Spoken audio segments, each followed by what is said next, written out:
Still in your mortal frame, the consciousness of the insane zone. Bondage teaches you mundane, just free yourself from taking pain. The Kuroda's prep bay reeked of gun oil and fear sweat, that ancient perfume of warriors girding themselves for death. Metal sang against metal as weapons found their homes in worn holsters. In that steel womb suspended between stars, we performed the ritual older than civilization. Killers preparing to kill or be killed. I watched them through hooded eyes, these would-be heroes who'd signed their names in corporate blood. Each moved through their dance of preparation, unconscious poetry in motion. Unaware they dressed themselves for slaughter. Cora, sharp as a blade and twice as cold, worked her gear with the methodical fury of one who'd learned young that the universe was a grinding wheel, and you were either the stone or the spark. Foster care had carved away everything soft in her, leaving only angles and edges. She'd climbed from colony gutters to mercenary contracts through sheer will and carefully controlled violence. Now she counted each magazine, each power cell, as if ammunition could fill the howling void where purpose should live. Seal integrity at 98%, she muttered, fingers dancing over her suit's diagnostic panel. The numbers were her prayer, her rosary against the chaos. I'd seen her type before, so focused on the material, the tangible. They never saw the abyss yawning beneath their feet until they were already falling. Across the bay, Briggs bounced on his heels, like a gladiator before his first arena bout. All youth and invincibility. The universe hadn't yet taught him its favorite lesson. That luck was just delayed catastrophe. He'd surfed through border skirmishes and bug hunts on a wave of blind fortune, mistaking survival for skill. His laughter rang hollow in the metal space, the sound of a man who thought death was something that happened to others. "Hey, Nakamura!" he called out, spinning his pulse rifle like a carnival performer. "Bet you 20 credits I bagged the first Xeno." I didn't answer. Let him keep his illusions for the next few hours. The desert would strip them away soon enough, along with his skin.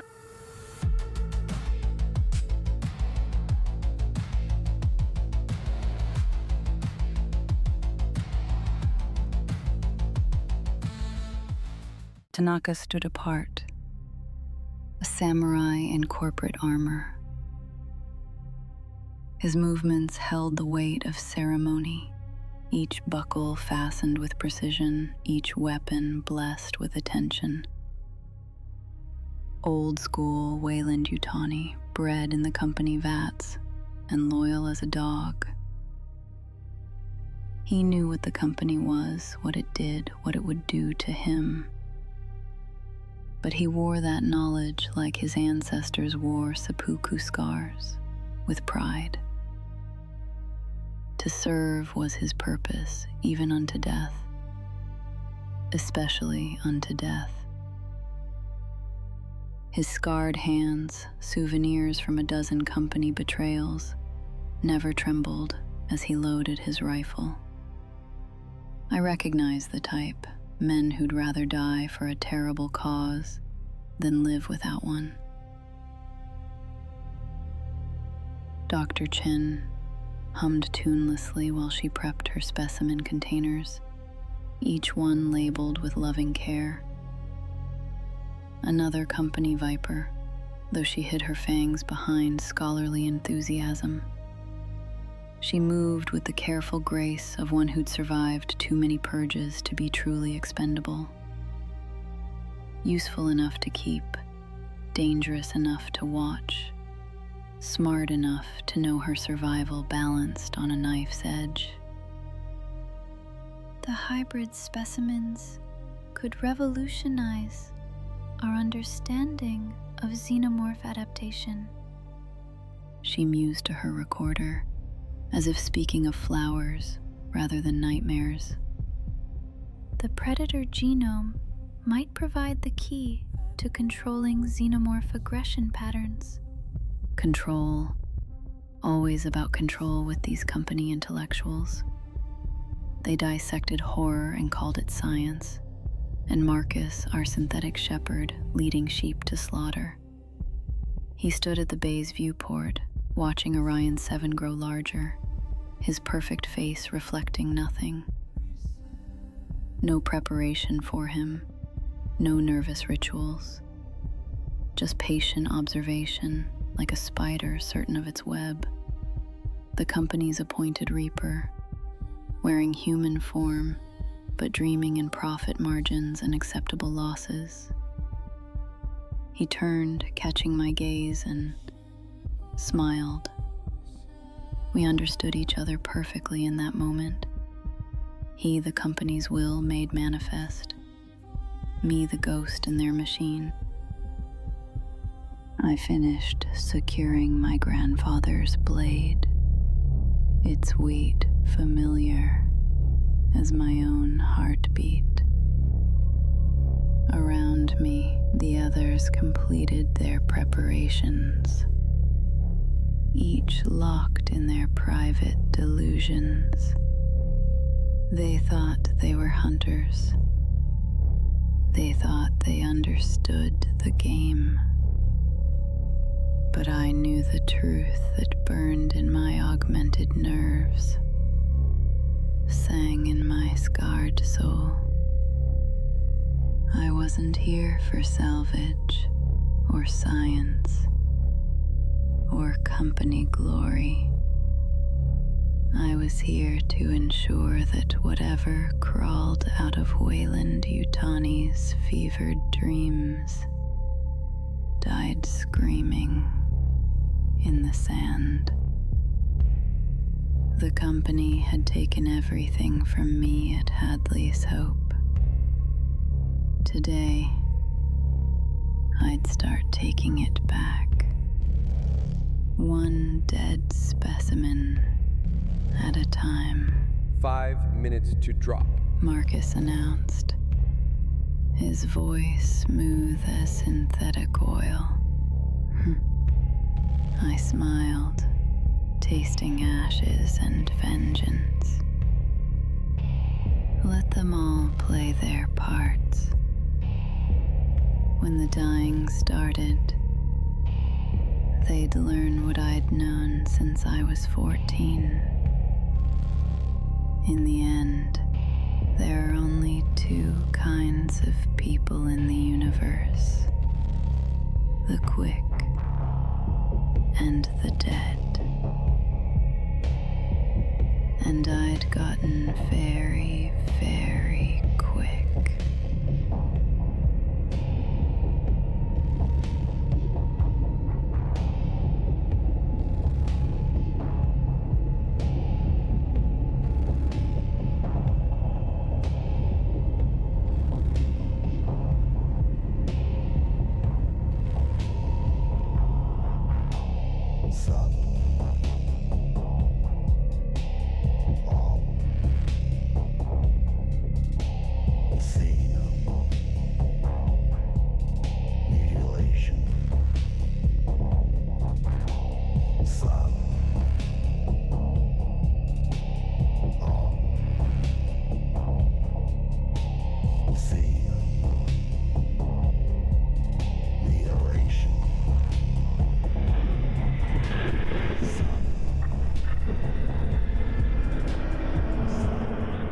made planetfall 2 clicks from the wreck.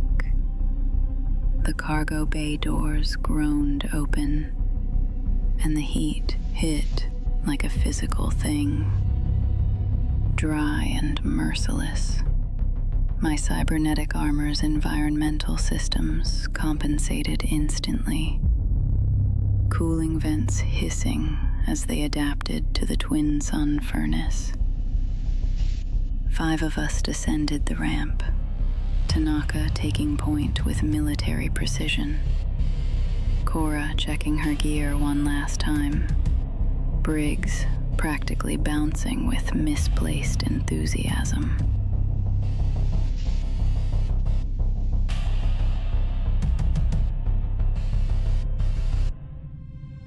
Reyes moving with practiced caution, and me bringing up the rear. Marcus and Chen stayed aboard the Kuroda, monitoring our progress from the ship's command center. Atmospheric analysis complete. Chen's voice crackled through our comm systems from her station 2 kilometers behind us. Air is breathable. Oxygen-nitrogen mix within human tolerance. Humidity at 12%. You can unseal if needed. Well, if I had real lungs, maybe I could taste air how it used to be. Reyes muttered over comms, his gallows humor cutting through the tension. I glanced at him, understanding more than he'd said. Another augmented soldier. Another survivor who'd traded pieces of himself for the privilege of staying alive. The air you remember probably tried to kill you too, I said. At least this desert's honest about it. Briggs immediately reached for his helmet release. Tanaka's hand shot out, stopping him. Suits stay sealed. Breathable doesn't mean safe. Through my augmented vision overlays, thermal signatures bloomed across the landscape. Residual heat patterns that told stories of violence. Drag marks in the sand, leading toward distant pyramid ruins, glowed in false color clarity that the other standard gear couldn't detect. Biosigns? Negative. Marcus lied smoothly over comms.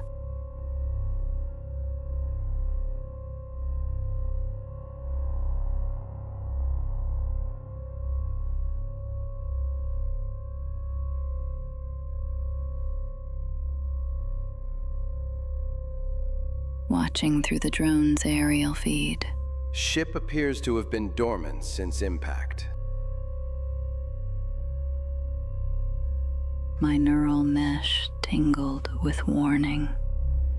The desert wasn't empty. I could feel it in the way the heat patterns bent wrong, in the too perfect silence that spoke of watchers. Somewhere out there, invisible eyes tracked our approach. The Yautja had come home to find their dead. Reyes moved past me across the scorching sand, his kit stripped to essentials. A soldier who'd learned that survival meant carrying only what could save your life, nothing that could slow your death. Our eyes met through our visors, and I saw in them the reflection of every classified horror he'd witnessed in company black sites.